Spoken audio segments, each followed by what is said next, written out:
Ooh, hey, Earthlings. So, content warning on this one. Again, I'm just back from my walk, on my COVID walk, taking the virus for a stroll. And as you do, you walk around thinking about the Holocaust, of course, or the Holocaust, small h, or the animal Holocaust. So I see that this issue is still rumbling on in the vegan community, and so I thought I might say another couple of words.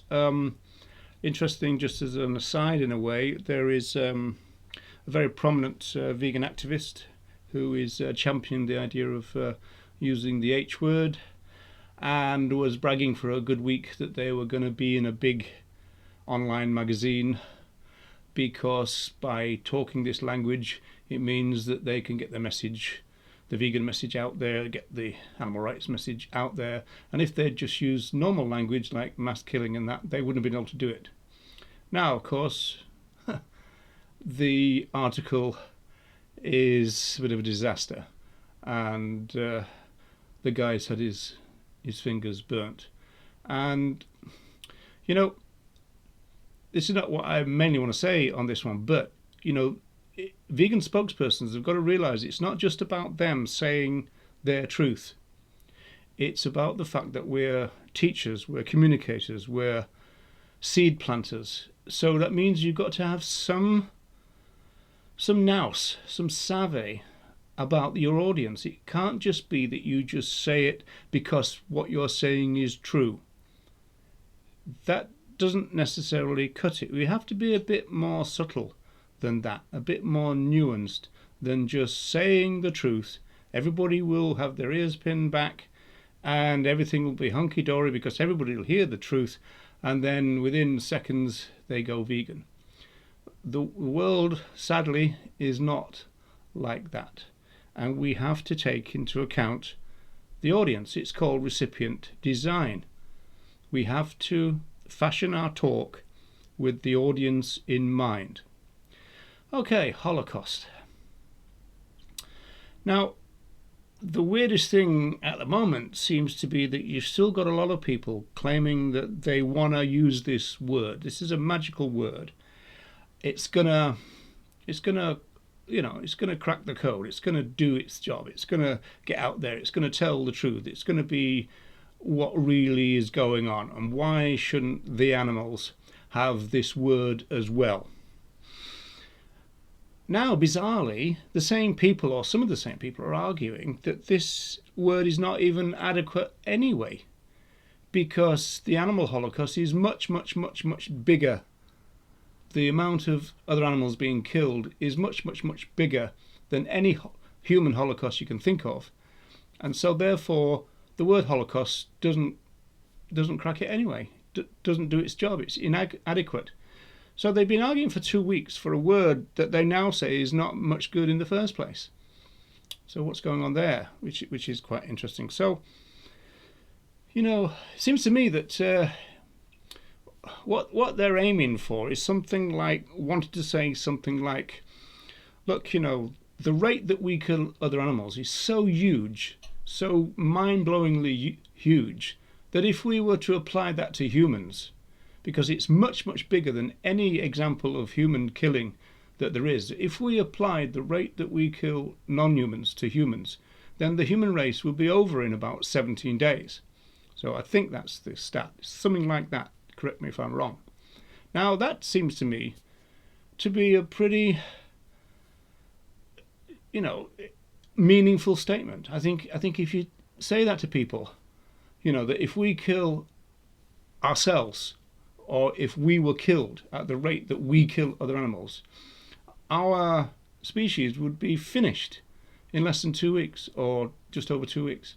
Now, that seems to me to be a lot better than using words that we already know is going to get us into hot water, is going to detract from what we really want to say, because we're trying to say what we want to say, and they're chewing over the words that we're using. So that's not great. Another example would be artificial insemination.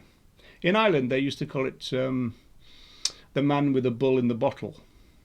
And so I've argued that if we describe what goes on in artificial insemination, and if people want to say the R word in their head or out loud, that's up to them, but we wouldn't say it ourselves. But the reason for that is because describing artificial insemination is very powerful, and you don't have to use incredibly violent language about wanking bulls off and, ramming fists into anuses and this kind of stuff.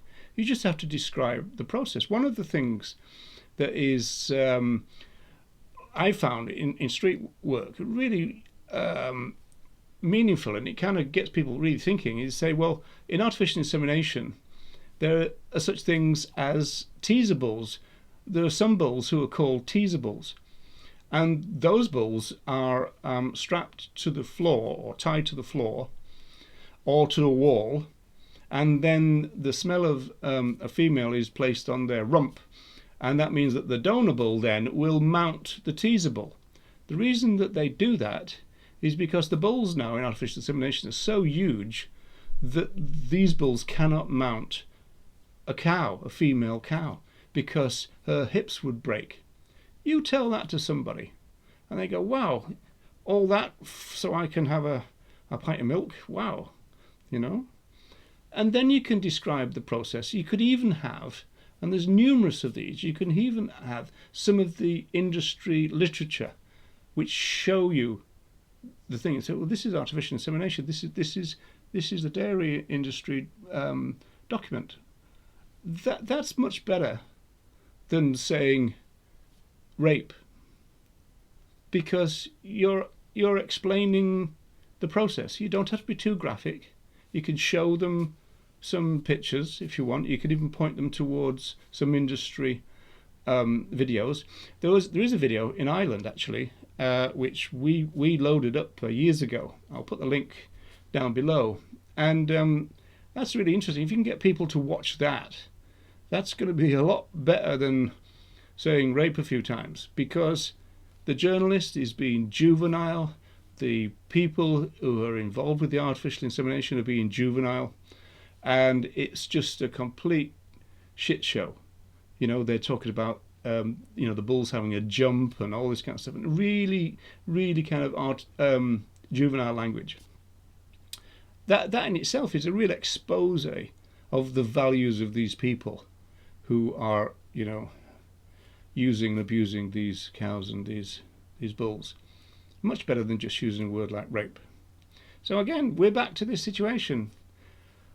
Are